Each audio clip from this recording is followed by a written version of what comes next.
जय हिंद दोस्तों, स्वागत है आप सभी का अपने यूट्यूब परिवार बीए सेमेस्टर वाला में। दोस्तों आज की क्लास बहुत ही ज़्यादा इम्पोर्टेंट होने वाली है।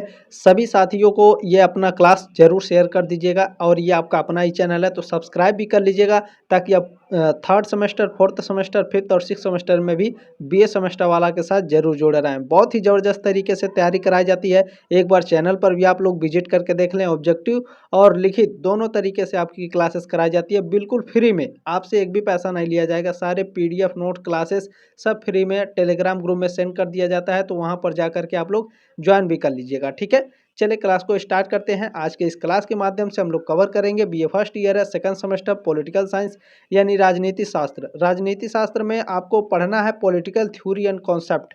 ठीक है, इसका एग्जाम देना है जैसे चौधरी चरण सिंह यूनिवर्सिटी मेरठ विश्वविद्यालय।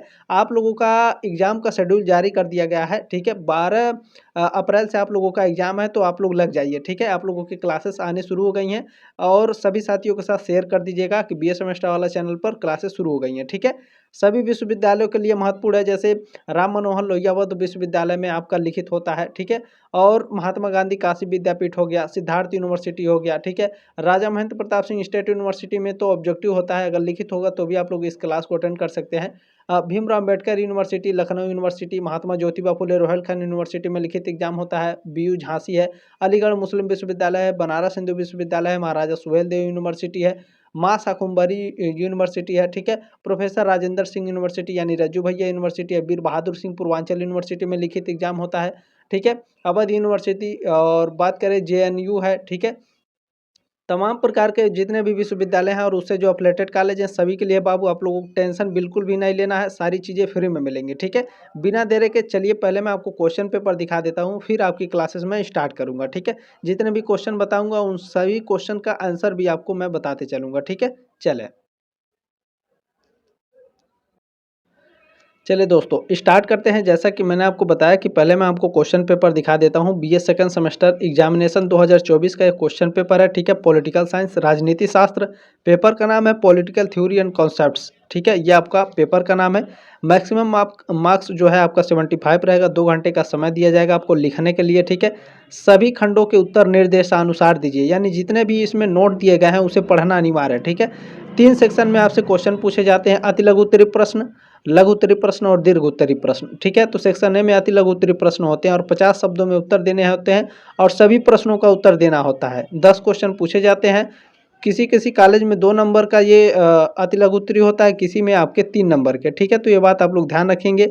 कहीं कहीं 50 की जगह 100 शब्दों में उत्तर देना पड़ता है या फिर 75 शब्दों में, ये भी आप लोग ध्यान रखिएगा। ठीक है, चले पहले मैं आपको क्वेश्चन दिखा देता हूँ, फिर मैं इसका आंसर भी आप लोगों को बताते चलूँगा। Political science is an art. ठीक है, जो राजनीति विज्ञान है एक कला है, तो 50 शब्दों में इसको डिस्क्राइब करना है। राजनीति विज्ञान एक कला है, तो इसको मैं प्रॉपरली उत्तर के साथ बताऊंगा। अभी मैं बताऊंगा, पहले मैं क्वेश्चन दिखा देता हूँ। ठीक है, ऐतिहासिक पद्धति का है। हिस्टोरिकल मेथड क्या होता है राजनीति शास्त्र में, ये आपको लिखना है 50 शब्दों में।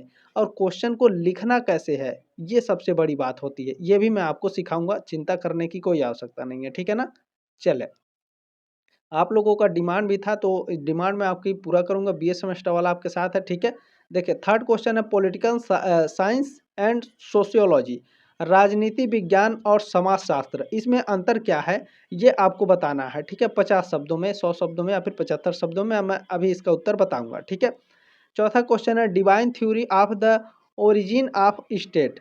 ठीक है, राज्य की उत्पत्ति का दैवी सिद्धांत, यानी राज्य की उत्पत्ति कितने विद्वानों का मानना है कि जो राज्य की उत्पत्ति हुई है भगवान के द्वारा हुई है, इसके बारे में आपको डिस्क्राइब करना है 50 शब्दों में। ठीक है, चले नेक्स्ट, ये सभी मोस्ट इंपॉर्टेंट है। देखिएगा जब आप लोग एग्जाम में बैठ करके आएंगे ना, तो आप सब्सक्राइब जरूर करेंगे, सपोर्ट जरूर करेंगे, क्योंकि ये सारे क्वेश्चन आपके एग्जाम में आने वाले हैं। ठीक है, लोक कल्याणकारी राज्य क्या होते हैं, वेलफेयर स्टेट क्या होता है, मोस्ट इंपॉर्टेंट प्रश्न है, लगातार ये आपके एग्जाम में आ रहा है। ठीक है, तो इसे भी तैयार करना है, ध्यान में रखेंगे।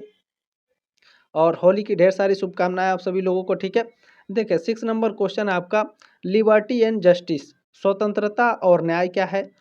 ठीक है, इंटरनल सोवर्जिनिटी, आंतरिक संप्रभुता क्या होती है। सोशल जस्टिस सामाजिक न्याय क्या होता है, ह्यूमन राइट्स मानवाधिकार क्या है, ठीक है। ये सभी 50 शब्दों में आपको डिस्क्राइब करना है, ठीक है। और ध्यान रखिएगा जो आपके एग्जामिनर होते हैं ना, वो अति लघु उत्तरीय प्रश्न ही अच्छे से चेक करते हैं, उसी से आइडिया लगा लेते हैं कि आप भैया कितने पानी में हैं। लघु उत्तरीय प्रश्न और दीर्घ उत्तरीय प्रश्न आप कितने अच्छे से लिखे होंगे, ठीक है ना। चलिए ये 10वां क्वेश्चन है, ठीक है। राजनीति सहभागिता का अर्थ, ठीक है। मीनिंग ऑफ पॉलिटिकल पार्टिसिपेशन, यानी आप चुनाव लड़ रहे हैं प्रधानी का, या फिर किसी और जिला अध्यक्ष का, या फिर बीडीसी का, किसी भी कोई भी चुनाव लड़ रहे हैं। मीनिंग ऑफ पॉलिटिकल पार्टिसिपेशन, राजनीति सहभागिता का अर्थ क्या होता है, 50 शब्दों में आपको उत्तर लिखना है, ठीक है ना। तो ध्यान रखिएगा, पहले मैं चलिए इन सभी जितने भी अति लघु उत्तरीय प्रश्न हैं, इनके जो भी उत्तर हैं मैं सभी उत्तरों को बता देता हूं, फिर मैं आपको दिखाऊंगा कि सेक्शन बी से कौन कौन से महत्वपूर्ण प्रश्न हैं आपको तैयार करने हैं। क्या गुरुजी इसका आंसर बताएंगे? बिल्कुल बताएंगे, थोड़ा वक्त लगेगा, लेकिन सेक्शन बी और सेक्शन सी लघु उत्तरीय प्रश्न, फिर आपके दीर्घ उत्तरीय प्रश्न, इसी तरह से सीरीज आएगा, इसी तरह से आपकी क्लासेस आएंगी। पहले अति लघु, फिर दीर्घ उत्तरीय, फिर लघु उत्तरीय क्लास की क्लास में आप लोगों को प्रॉपरली दे दूंगा, ठीक है। ये मेरी जिम्मेदारी है। 2 शब्दों में उत्तर लिखना होता है लघु उत्तरीय प्रश्न, 5 प्रश्नों के उत्तर देना होता है 200 शब्दों में। इसमें 8 क्वेश्चन पूछे जाते हैं या फिर 9 क्वेश्चन पूछे जाते हैं, ठीक है। 8 या 9 क्वेश्चन होते हैं, इसमें से केवल 5 ही करने होते हैं, ठीक है। चलिए पहले मैं इसका उत्तर बता देता हूँ, जितने भी आपके अति लघु उत्तरीय प्रश्न हैं, ठीक है। चले अब प्रश्नों को स्टार्ट करते हैं। ध्यान से देखिएगा सभी प्रश्नों को, और लिखना कैसे है ये भी देखना है, ठीक है ना। चले, राजनीति विज्ञान एक कला है। Political science is an art, political science क्या है, एक आर्ट है। इसको डिस्क्राइब करना है 50 शब्दों में। तो पहले आपको हेडिंग डालना है राजनीति विज्ञान कला के रूप में, ठीक है। चले अब इसमें आगे आपको कैसे लिखना है, देखिए। कुछ विद्वान राजनीति को कला मानते हैं। कौन से विद्वान हैं? तो इसमें गेटल हैं और ब्लंट्सली हैं, ठीक है। ये इस श्रेणी के प्रमुख विद्वान हैं। इसमें जो गेटल हैं, ये राजनीति विज्ञान को एक कला मानते हैं, और ये लिखते हैं कि राजनीति भी कला का उद्देश्य मनुष्य के क्रियाकलापों से संबंधित उन सिद्धांतों एवं नियमों का निर्धारण करना है जिन पर चलना राजनीतिक संस्थाओं के कुशल संचालन के लिए आवश्यक है, ठीक है। इसमें जो ब्लंट सी हैं, ये भी राजनीति विज्ञान को कला मानते हैं, और ये लिखते हैं कि राजनीति विज्ञान की अपेक्षा कला अधिक है। राजनीति विज्ञान की अपेक्षा कला अधिक लगता है। राज्य के संचालन व उसकी क्रियात्मकता के संबंध में इसी के द्वारा नेतृत्व किया जाता है, ठीक है। ये जो ऊपर आपकी विवेचना दी गई है ना, इसके अनुसार कहा जा सकता है कि व्यवहारिक राजनीति एक कला है, ठीक है। चलें, देखिए उत्तर आप अपने तरीके से भी लिख सकते हैं, ठीक है। आप बुक होगा, गाइड होगा, पीडीएफ होगी, या अपने तरीके से बना के लिखते हैं, तो एक बार आप क्लासेस को एंड तक जरूर देख लीजिए, आपको सारी चीज़ें समझ में आ जाएंगी, और अपने तरीके से बना के भी लिख सकते हैं, ठीक है ना। और ध्यान रखिएगा अति लघु उत्तरीय प्रश्न जितना अच्छे से लिखेंगे उतना ज़्यादा नंबर आपको मिलने वाला है, ठीक है। देखिए सेकंड क्वेश्चन है आपका, हिस्टोरिकल मेथड, ऐतिहासिक पद्धति क्या होती है राजनीति शास्त्र में, तो ध्यान रखना है। चलें, देखिए राजनीति शास्त्र में ऐतिहासिक पद्धति हिस्टोरिकल मेथड का उपयोग राजनीति संस्थाओं, विचारों और घटनाओं के विकास को उनके ऐतिहासिक संदर्भ में समझने के लिए किया जाता है। यानी राजनीति शास्त्र का ऐतिहासिक पद्धति का उपयोग कहाँ किया जाता है? राजनीतिक संस्थाओं में किया जाता है। जो राजनीति का विचार है उसमें ऐतिहासिक पद्धति का उपयोग किया जाता है। ऐतिहासिक पद्धति का राजनीति शास्त्र में उपयोग उसकी घटनाओं के विकास को उनके ऐतिहासिक संदर्भ में समझने के लिए किया जाता है, ठीक है ना। इतना क्लियर हुआ। देखें ऐतिहासिक पद्धति, ठीक है, इस पद्धति के माध्यम से विभिन्न युगों में शासन प्रणाली, कानून, नीतियाँ और विचारधाराओं के उद्भव और परिवर्तन का अध्ययन किया जाता है, ठीक है। इससे राजनीतिक घटनाओं के कारण और प्रभाव को समझने में मदद मिलती है। जैसे उदाहरण के लिए प्राचीन लोकतंत्र का अध्ययन करने से आधुनिक लोकतंत्र संस्थाओं की उत्पत्ति और विकास की जानकारी मिलती है। इस पद्धति का उपयोग तुलनात्मक अध्ययन, राजनीति परंपराओं और नीतियों के विकास की व्याख्या में किया जाता है, ठीक है। चलें, देखिए इसमें थर्ड क्वेश्चन पूछा गया था कि राजनीति विज्ञान और समाजशास्त्र, इसमें अंतर क्या है? तो राजनीति विज्ञान और समाजशास्त्र, ठीक है, ध्यान से देखने का प्रयास करेंगे। राजनीति विज्ञान और समाजशास्त्र के मध्य अत्यंत घनिष्ठ संबंध है। ठीक है, समाजशास्त्र सब सामाजिक विज्ञानों का मूल है। वह सामाजिक समुदायों एवं सामाजिक जीवन के नियमों एवं सिद्धांतों का शास्त्र है। ठीक है, राजनीति शास्त्र समाजशास्त्र का एक अंश मात्र है और वह सामाजिक जीवन के राजनीतिक पहलू से संबंधित है।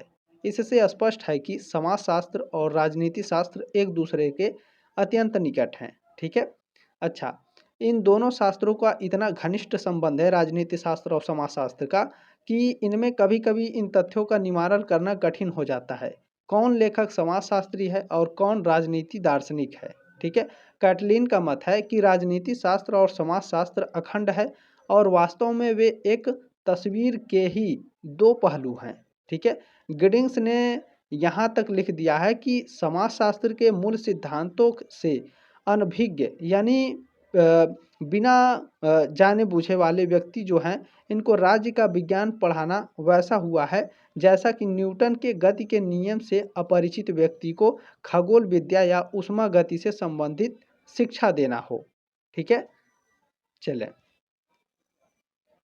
नेक्स्ट क्वेश्चन है, देखें राज्य की उत्पत्ति का दैवी सिद्धांत, divine theory of origin of state. ठीक है, राज्य उत्पत्ति का दैवी सिद्धांत सबसे प्राचीन सिद्धांत है। ठीक है, यह प्राचीन सभ्यता और साहित्य में इसका उल्लेख किसी न किसी रूप में मिलता है। यह सिद्धांत यानी जो ड्रेन थ्योरी है, ठीक है, सॉरी डिवाइन थ्योरी है, दैवी सिद्धांत है, इसके समर्थकों ने प्राचीन ग्रंथों को अपने विचारों का आधार बनाया।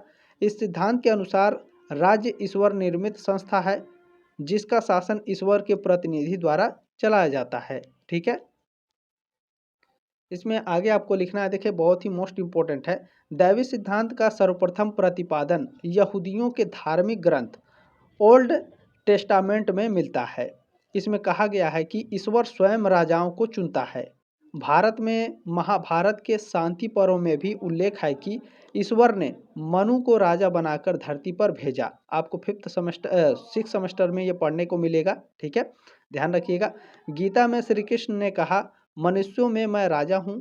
प्रसिद्ध ईसाई विचारक संत अगस्टाइन ने अपने ग्रंथ सिटी ऑफ गॉड में प्रतिपादित किया है कि राज्य की सृष्टि स्वयं ईश्वर ने की है। ठीक है, यानी सभी विद्वानों का मानना है कि जो राज्य की उत्पत्ति हुई है ये भगवान के द्वारा हुई है। ठीक है, मिस्र और जापान में राजा को सूर्यपुत्र माना जा रहा है। इंग्लैंड के सम्राट जेम्स प्रथम ने अपने ग्रंथ में लिखा है कि राजा पृथ्वी पर ईश्वर का प्रतिनिधि है। ठीक है, चले दैवी सिद्धांत के अनुसार राज्य ईश्वर की इच्छा से बना है और उसी की इच्छा से उसका अस्तित्व बना है।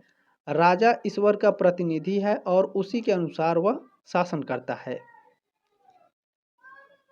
देखिए नेक्स्ट क्वेश्चन है, वेलफेयर स्टेट लोक कल्याणकारी राज्य क्या है। मोस्ट इंपॉर्टेंट ये क्वेश्चन है, कई सालों से आ रहा है ये लगातार।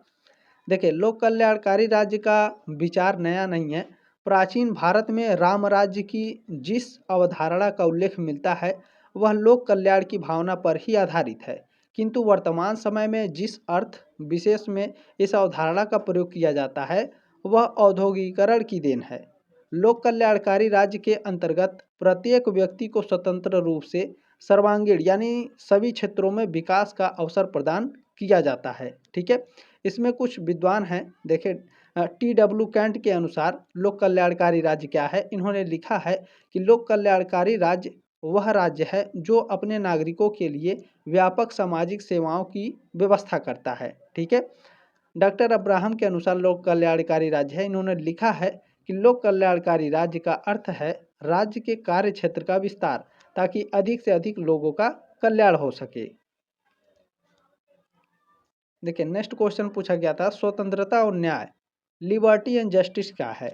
ठीक है, इसके बारे में आपको लिखना है 50 शब्दों में या फिर 100 शब्दों में। ध्यान रखेंगे, स्वतंत्रता और न्याय राजनीति शास्त्र के मूलभूत सिद्धांत हैं। स्वतंत्रता व्यक्ति की वह स्थिति है जिसमें वह बिना किसी अनुचित दबाव के अपने निर्णय ले सकता है।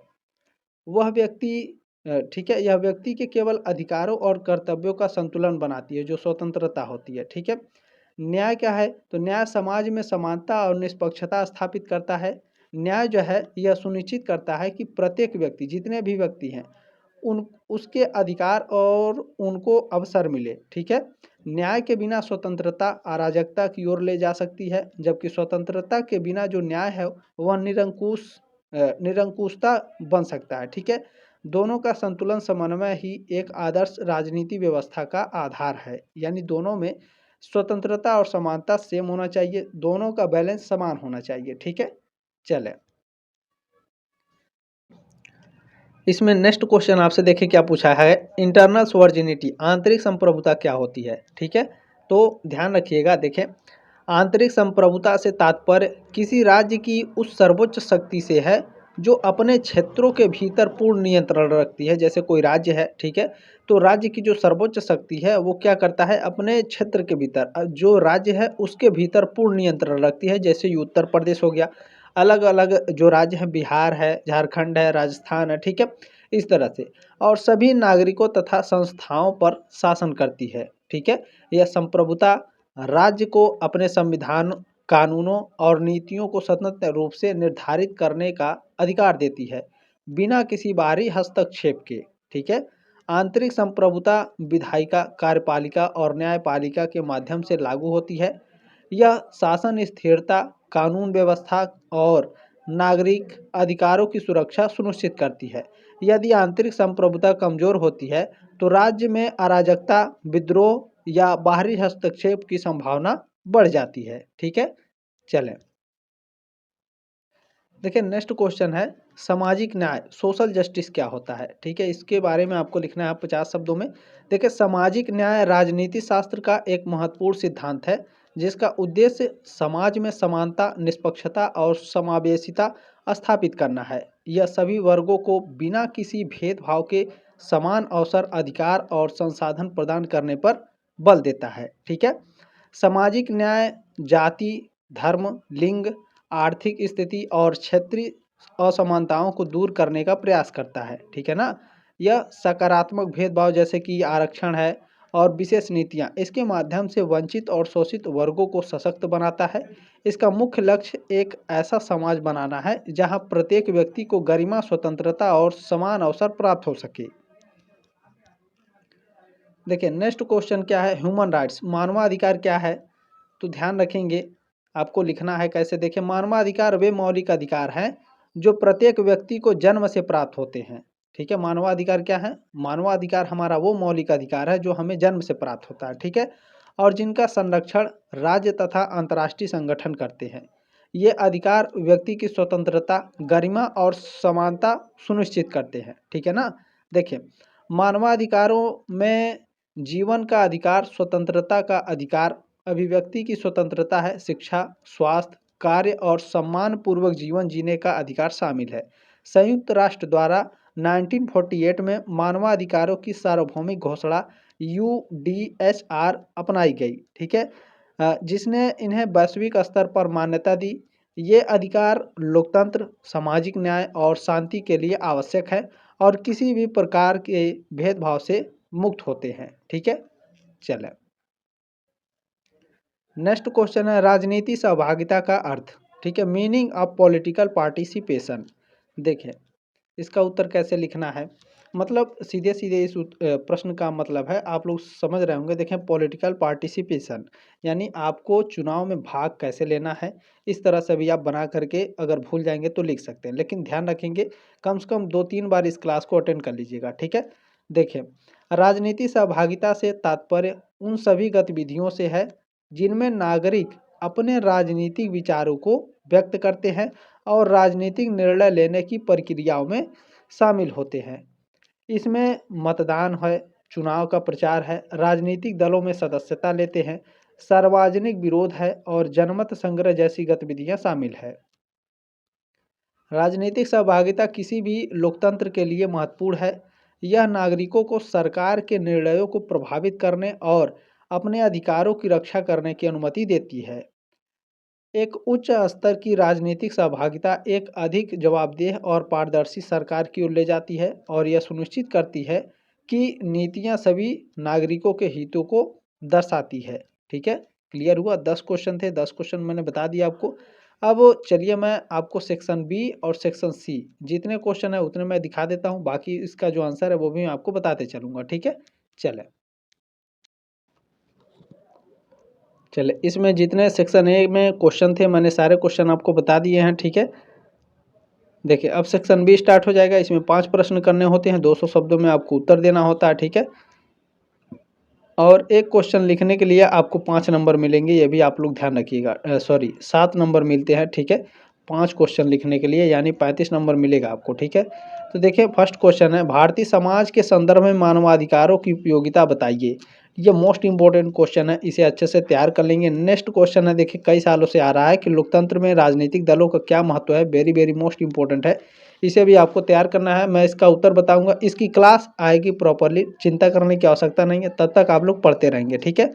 पूंजीवाद के 2 तत्वों का वर्णन कीजिए, यह हमेशा नहीं पूछा जाता है। नेक्स्ट क्वेश्चन है, समाजवाद के गुण तथा दोष बताइए, ये इंपॉर्टेंट है, ठीक है। Give merits and demerits of socialism, ठीक है। इंपॉर्टेंट क्वेश्चन है, अच्छे से इसे तैयार करना है। नेक्स्ट है देखे, right a brief note on, ठीक है, कॉन्स्टिट्यूशनल एंड रियल एग्जीक्यूटिव यानी संवैधानिक, ठीक है, संवैधानिक और वास्तविक कार्यपालिका पर संक्षिप्त टिप्पणी लिखिए। मोस्ट इंपॉर्टेंट क्वेश्चन है, से तैयार करना है, ये हमेशा नहीं पूछा जाता है। वैश्वीकरण की हानियां, ठीक है। चले नेक्स्ट क्वेश्चन है, सत्ता तथा शक्ति में भेद बताइए, ये भी हमेशा नहीं पूछा जाता है, बाकी आप इसे स्किप नहीं कर सकते हैं, तैयार कर लीजिएगा, ठीक है। Discuss distinction between authority and power, ठीक है। और नेक्स्ट क्वेश्चन है, देखिए clear the differences between unitary and federal government, एकात्मक और संघात्मक सरकार में अंतर स्पष्ट कीजिए, वेरी वेरी मोस्ट इंपॉर्टेंट है, लगातार ये कई सालों से आ रहा है, ठीक है। चले नेक्स्ट क्वेश्चन है, देखें सेक्शन सी खंड स में आपके किन्हीं 2 प्रश्नों को उत्तर देना है और 500 शब्दों में एक क्वेश्चन लिखेंगे तो आपको 10 नंबर मिलेगा, ठीक है। देखें राज्य की उत्पत्ति के विषय में सामाजिक समझौता सिद्धांत की व्याख्या कीजिए, इंपॉर्टेंट प्रश्न है, इसे तैयार कर लेना है।